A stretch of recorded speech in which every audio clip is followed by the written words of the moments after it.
इंतखाबात वक्त पर होंगे? मेरे ख्याल में जिस तारीख का ऐलान इलेक्शन कमीशन करेगा, हमारी हुकूमत इसको यकीनी बनाएगी कि उसी दिन हो। उसी दिन हो। ये अच्छा जवाब आपने दिया, बड़ा डिप्लोमेटिक आंसर होता है ना सर, उसमें आपने you have covered so many things. क्योंकि इलेक्शन कमीशन ने जो अभी तक की स्टेटमेंट दी है डिलिमिटेशन ऑफ कॉन्स्टिट्यूंसीज़ के हवाले से, 120 रोज़ की उसका टाइम फ्रेम है, उसको मद्देनज़र रखते हुए इलेक्शन कमीशन ये कह चुका है कि 90 रोज़ में इंतखाबात नहीं होंगे। सदर साहब ने ख़त लिखा था मुलाकात के लिए, तो उसमें भी उन्होंने कह दिया हमारा इख्तियार है। तो जनरल एक्सपेक्टेशन इज़ कि फरवरी एंड मोस्ट लाइकली डेट होगी इंतखाबात की। आप भी बीइंग ए जर्नलिस्ट एनालिस्ट, आप तो मिनिस्टर भी हैं, लेकिन एक रियलिस्टिक अगर तजिया किया जाए तो आपको भी यही टाइम फ्रेम लगता है? मुझे ये बहुत हकीकत पसंदाना लगता है। और हमारी जो काबीना का जो पहला इजलास हुआ था, उसके फ़ौरन बाद मैंने दरख्वास्त की चीफ़ इलेक्शन कमिश्नर साहब से। वो उन्होंने बहुत मेहरबानी से कबूल की।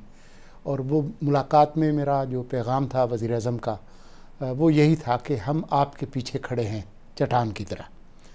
जो कुछ आपको चाहिए, जिस तरह का भी मदद चाहिए, हमारी इंतज़ामिया आपके पीछे खड़ी होगी।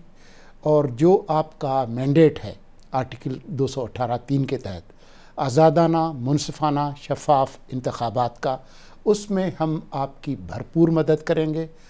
हमारा वजूद आपकी वजह से है, हम आपके लिए हैं।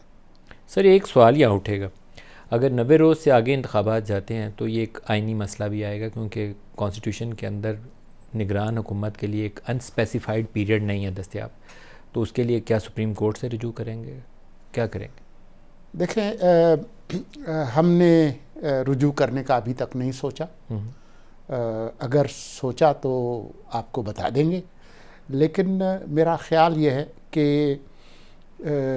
जिस तरीके से पिछली हुकूमत के दौरान मुश्तरका मफादात काउंसिल के इजलास के बाद जो ताज़ा तरीन मरदमशुमारी है उसको सरकारी तौर पर शाया किया गया है, तो आर्टिकल 51 के तहत इलेक्शन कमीशन पाबंद है कि हल्का बंदियाँ कराए।